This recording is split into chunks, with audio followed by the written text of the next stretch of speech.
Right now, at this exact moment, Iranian ballistic missiles are streaking across the night sky toward American military installations in 4 allied nations. Tehran claims the strikes are justified retaliation. The Pentagon is calling this an act of war. Saudi Arabia, Jordan, Oman, and Qatar are reporting impacts at bases hosting thousands of American troops. Iran has just crossed a line that has never been crossed before. The simultaneous targeting of multiple U.S. military facilities across the Gulf region in a coordinated ballistic missile attack. This is not a drill. This is not a limited strike on a single target.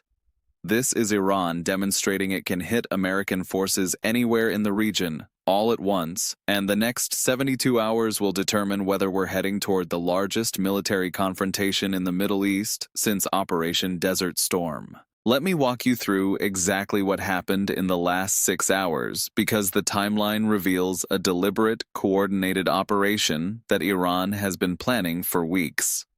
At 21:47 hours local time on Wednesday, March 4, 2026, the first wave of missiles launched from mobile platforms in Iran's western Khuzestan province.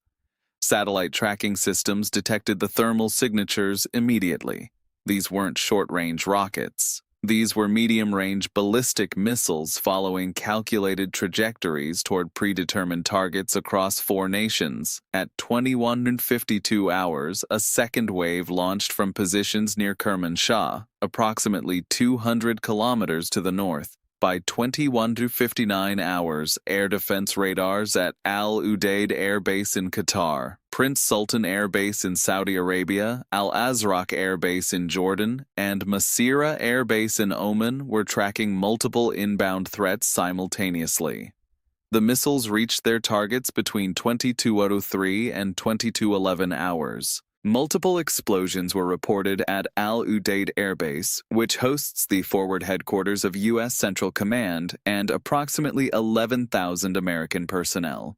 Prince Sultan Air Base in Saudi Arabia, home to U.S. fighter squadrons and Patriot missile batteries, reported impacts on the northern perimeter. Al Azraq in Jordan, a crucial logistics hub for American operations across the region, took at least 2 direct hits on aircraft parking areas. Masirah Air Base in Oman, used primarily for intelligence surveillance and reconnaissance operations, reported impacts near fuel storage facilities. Iranian state media released a statement at 22:23 hours claiming successful strikes on American military positions in occupied territories. The Pentagon issued a response at 22:41 hours confirming that multiple U.S. military facilities in the Middle East came under ballistic missile attack from Iranian territory, but providing no casualty figures or damage assessment. Here's what makes this attack unprecedented. Iran has threatened American forces countless times. Iran has attacked American-linked targets through proxy forces. Iran has struck individual installations in isolated incidents. But Iran has never launched a coordinated, simultaneous ballistic missile strike against multiple U.S. military bases across 4 different countries in a single operation. The planning required for this attack is extraordinary. Each missile had to be programmed with precise coordinates. Launch timing had to be synchronized so that missiles traveling different distances would arrive at their targets within an 8-minute window, overwhelming defensive systems. Mobile launchers had to be positioned, fueled, and armed without detection by American intelligence. This wasn't a spontaneous retaliation. This was a carefully orchestrated military operation designed to send a very specific message. Iran can reach American forces anywhere in the Gulf region, and Iran can do it all at once. Let me show you exactly what weapon systems Iran used and why they matter strategically. According to preliminary assessments based on trajectory analysis and fragments recovered at impact sites, Iran employed a combination of Shahab-3 and Khaybar-Shekin missiles in this attack. The Shahab-3 is Iran's most mature medium-range ballistic missile system with a range of 1,300 kilometers and a payload capacity of 700 to 1,200 kilograms depending on configuration. This is not a precision weapon in the traditional sense. The Shahab-3 has a circular error probable of approximately 300 to 500 meters, meaning that half of all missiles fired will impact within that radius of their intended target. For strikes against large military installations, that's sufficient accuracy. You don't need precision when your target is a 2-square-kilometer airbase. The Khaybar-Shikan is newer and more concerning. This missile entered operational service in 2022 and represents a significant advancement in Iranian ballistic missile technology. It has a range of 1,400 kilometers and employs a maneuverable re-entry vehicle that can adjust its trajectory during the terminal phase of flight. This maneuvering capability is specifically designed to defeat missile defense systems like the Patriot and THAAD that rely on predictable ballistic trajectories for intercept calculations. The Khaybar-Shikan also features a lighter, more aerodynamic warhead design that increases its terminal velocity, reducing the intercept window for defensive systems. Iran has claimed the Khaybar-Shikan achieves accuracy within 30 meters of its intended target, though independent verification of that claim doesn't exist. Even if the actual accuracy is 100 meters, that's sufficient to target specific buildings or aircraft parking areas within a military complex. Here's the strategic significance of Iran choosing these specific weapons. By using medium-range ballistic missiles rather than cruise missiles or drones, Iran demonstrated capabilities that are far harder to defend against. Cruise missiles fly low and slow, making them vulnerable to traditional air defense systems and even fighter aircraft. Drones are even slower and more vulnerable. Ballistic missiles, especially those with maneuvering re-entry vehicles, present an extraordinarily difficult defensive challenge. They approach their targets at speeds exceeding Mach 5 during terminal phase. They descend from high-altitude angles that many air defense systems struggle to engage. And if you're using the maneuvering variants, they can perform evasive maneuvers that invalidate the firing solutions calculated by defensive radars. The missile defense systems deployed at these 4 bases include Patriot PAC-3 batteries and, in some cases, THAAD interceptors. These are among the most sophisticated air defense systems in the world. The Patriot PAC-3 uses hit-to-kill technology, physically destroying incoming missiles through direct collision rather than proximity detonation. The THAAD system is designed specifically for high-altitude interception of ballistic missiles. But here's the problem. These systems were designed to defend against limited attacks involving a small number of missiles. When you launch multiple missiles at multiple targets simultaneously, you create a saturation problem. Each Patriot battery can engage only a limited number of targets at once. Each THAAD launcher carries only 8 interceptors. If Iran launches enough missiles across enough targets in a compressed time frame, some will inevitably get through. And that's exactly what appears to have happened. While official damage assessment remains classified, the fact that multiple bases reported impacts means that either the defensive systems failed to intercept all incoming missiles or there weren't sufficient defensive assets deployed to handle the volume of threats. Either conclusion is deeply troubling for American force protection in the region. The Patriot system has a claimed success rate of 80 to 90% under test conditions, but real-world performance against maneuvering re-entry vehicles and saturation attacks is significantly lower.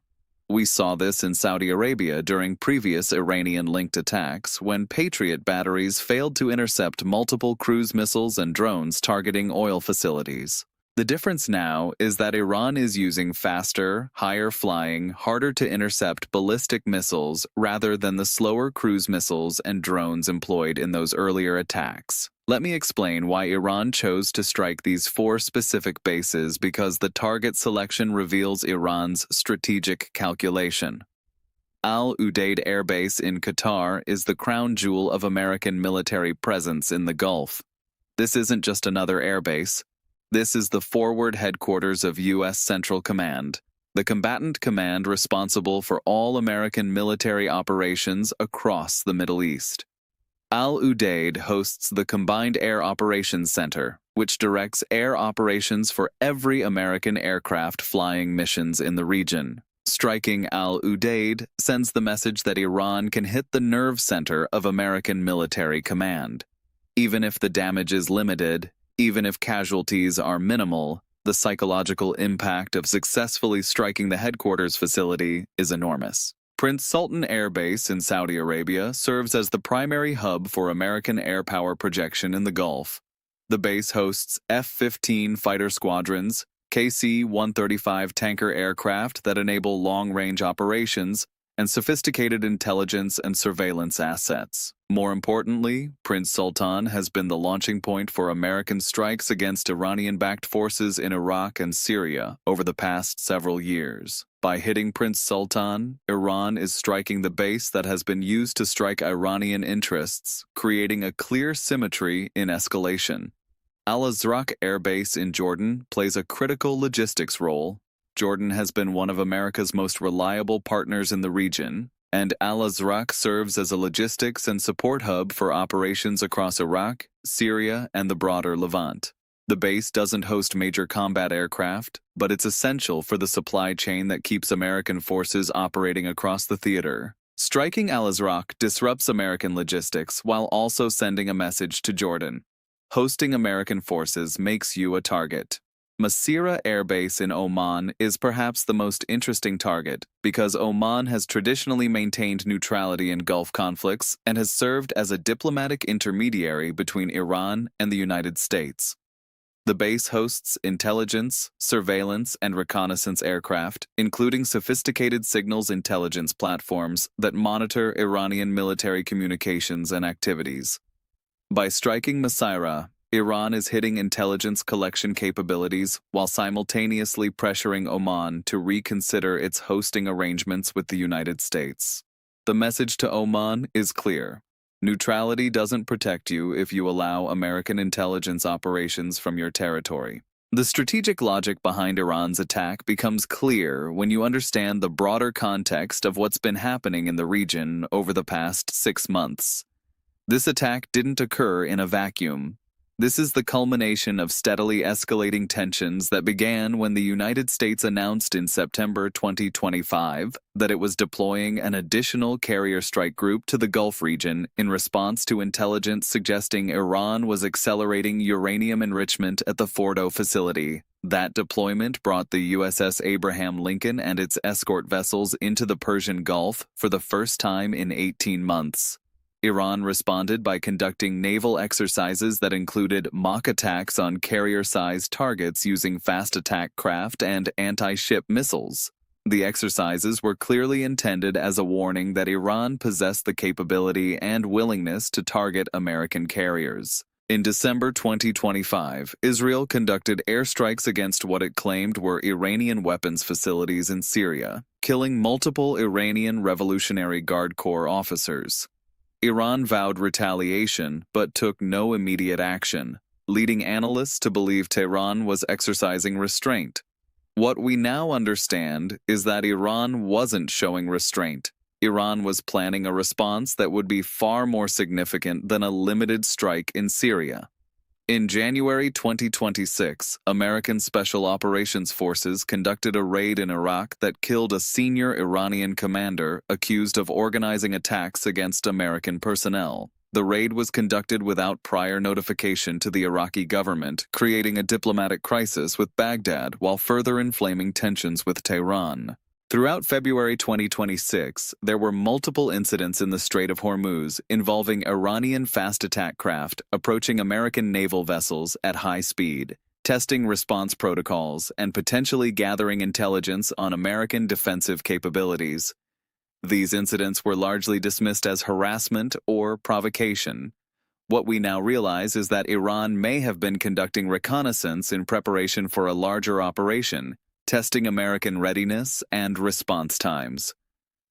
According to Dr. Afshan Ostavar, Associate Professor of National Security Affairs at the Naval Postgraduate School and author of Vanguard of the Imam Religion, Politics, and Iran's Revolutionary Guards, this attack represents a fundamental shift in Iranian strategic thinking. Ostovar analyzed the strike and concluded that Iran's leadership has made a calculated decision that conventional deterrence through the threat of retaliation is no longer sufficient. Iran believes it must periodically demonstrate actual capability to strike American forces in order to maintain credible deterrence. Ostavar notes that from Iran's perspective, years of threatening to respond to American actions without actually following through has eroded Iran's deterrent credibility.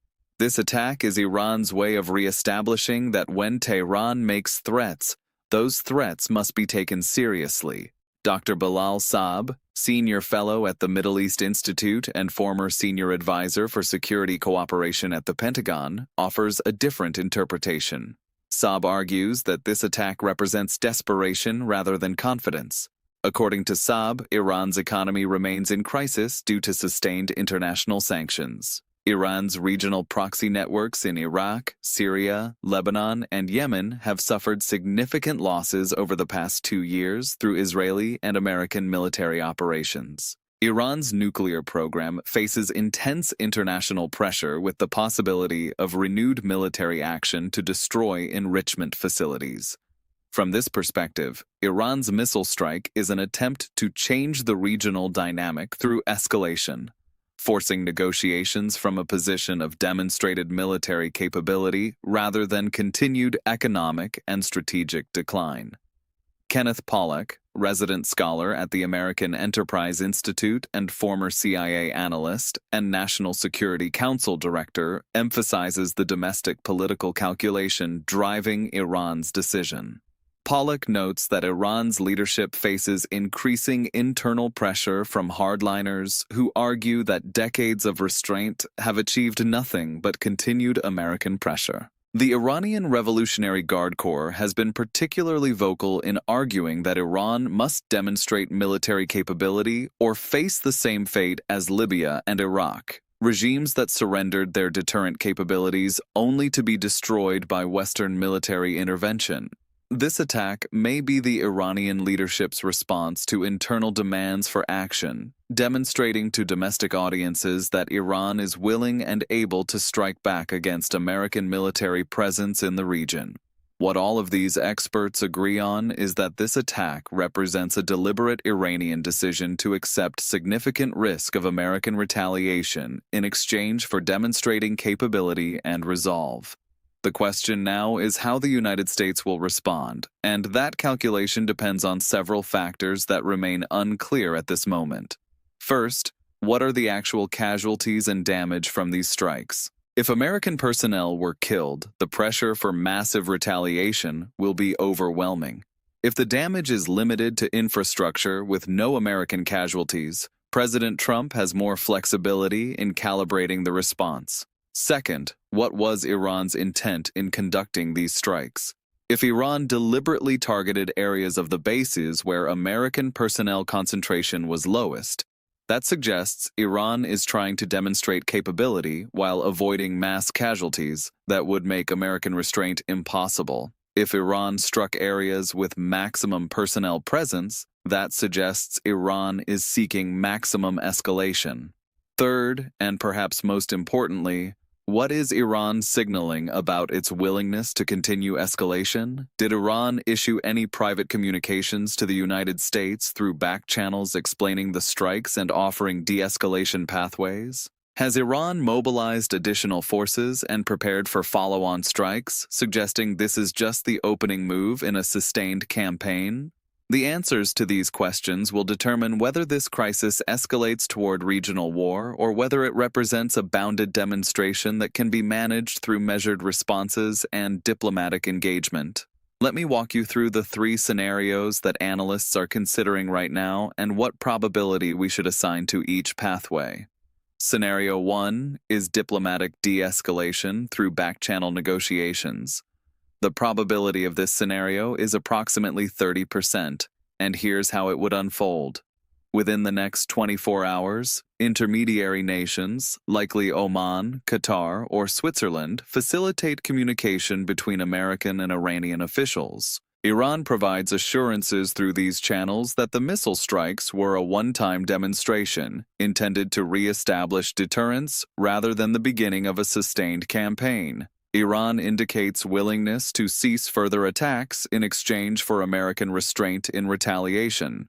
The United States conducts limited symbolic strikes against Iranian missile facilities or Revolutionary Guard installations, causing minimal casualties, but demonstrating that attacks on American forces carry consequences. Both sides claim victory to their domestic audiences. Iran demonstrates it can strike American bases with impunity, while the United States demonstrates it responded militarily to Iranian aggression. Within 1 week, both sides quietly de-escalate, returning to the status quo with slightly adjusted red lines, but no fundamental change in the strategic balance. For this scenario to succeed, several conditions must be met. First, American casualties from the Iranian missile strikes must be minimal or zero. If dozens of Americans were killed, domestic political pressure will make restraint nearly impossible for President Trump. Second, Iran must send clear signals through back channels that it's seeking an off-ramp rather than continued escalation. Third, America's Gulf allies, particularly Saudi Arabia, must accept limited American retaliation rather than demanding massive strikes that would risk regional war. Fourth, neither side can have any accidents or miscalculations in the immediate aftermath, such as Iranian forces firing on American aircraft or American forces striking targets that cause significant Iranian casualties. The diplomatic de-escalation scenario is possible, but requires restraint and careful communication from multiple parties, each of which faces domestic pressure for escalation. Scenario 2 is controlled military escalation with defined boundaries. The probability of this scenario is approximately 45%. Here's how this pathway develops. The United States conducts significant but proportional retaliatory strikes against Iranian military targets within the next 48 to 72 hours.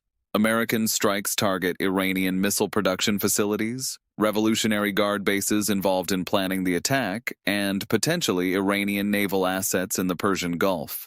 The strikes are designed to inflict real military damage while avoiding civilian casualties and staying away from Iran's nuclear facilities, which would be considered an escalation beyond acceptable boundaries. Iran responds to American strikes with additional attacks against American interests in the region, possibly strikes against American forces in Iraq or Syria through proxy forces, attacks on American-linked commercial shipping, or cyber attacks against American infrastructure. However, Iran keeps these retaliatory actions below the threshold that would trigger all-out war, avoiding actions such as attempting to sink American naval vessels or attacking American territory directly.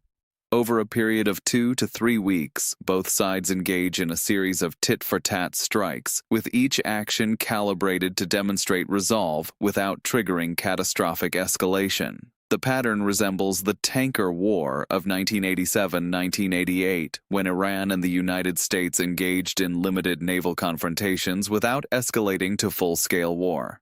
Eventually, both sides exhaust their willingness to continue escalation. International pressure for de-escalation builds, and diplomatic efforts, potentially mediated by European nations, Russia, or China, create pathways for reducing tensions. The crisis concludes with both sides having inflicted and absorbed damage, shifted deterrence calculations, and established new red lines, but without having crossed the threshold into regional war.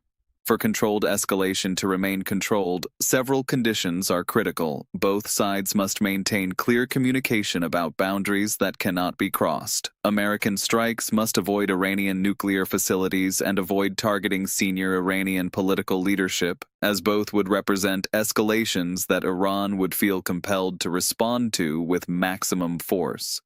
Iranian responses must avoid causing mass American casualties or threatening the existence of key American allies.